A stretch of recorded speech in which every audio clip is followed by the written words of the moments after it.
انہوں نے آگ چڈیا مجرم تسی بھی ہو. ہاں مجرم ہو تسی. میں تمہیں دسنا کیویں. امام حسین کو ووٹ ہی منگیا سی نا یزید نے, کیوں نہیں دیتا؟ امام حسین کو ووٹ ہی منگیا سی نا یزید نے, پتر کو آدھتے امام حسین نے.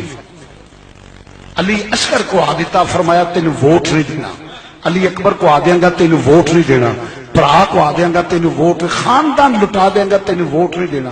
ایک پرچی سی جے تواڈے منہ دی سوچ ہوندی تو لگنا پرچی ہے یار, برادری دی مڑ تھڑے دی دنیا داری ہوئی. امام نے اینو دنیا داری نہیں سمجھیا. امام نے اینو دنیا داری نہیں سمجھیا. دسیا نانے دی امت نو کس ووٹ دی قیمت کی ہے. وہ دی وجہ کہ اگر تو نیچے چور کو دے گا, بدماش کو دے گا, تو فرمایا ظلم میں برابر کا تو شریک ہے. اگر حاکم ظالم ہوگا تو اس کے بنانے والوں میں برابر اس کے ظلم میں شریک ہیں. وہ جو بھی کرے گا اس کے ظلم میں ووٹ دینے والا برابر کا شریک ہے. تو کیا تو نے سمجھا کہ یہ پرچی معمولی بات ہے؟ دے چڑی برادری دے 100 ایٹل وائی کسی تاں دے چڑی نہیں. یہ پرچی کی قدر پوچھنی ہے تو آقا حسین علیہ السلام سے پوچھ.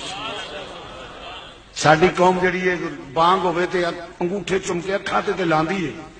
صدقے یا رسول اللہ قرہ تو ہے نہیں بے کہ امام حسین دا ناوے اکھاں چاسو بہا لیندے نے.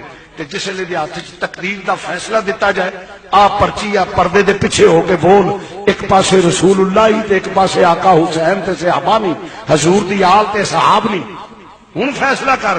ادو کدی تینوں رسول یاد نہیں آیا, کدی تینوں حسین یاد نہیں آیا, ادو علی اصغر تے علی اکبر یاد نہیں آیا, ادھر تینوں برادری تے تڑا.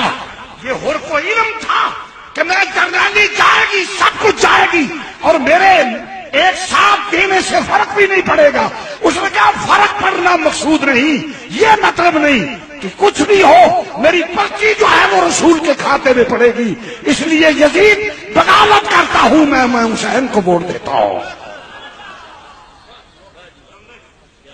ساری قوم جڑی ہے وعدہ سن کے چم کے اکھاں سے لا چڑ دیے, مگر جس ویلے وقت آتا اس ویلے بھول جاتی ہے.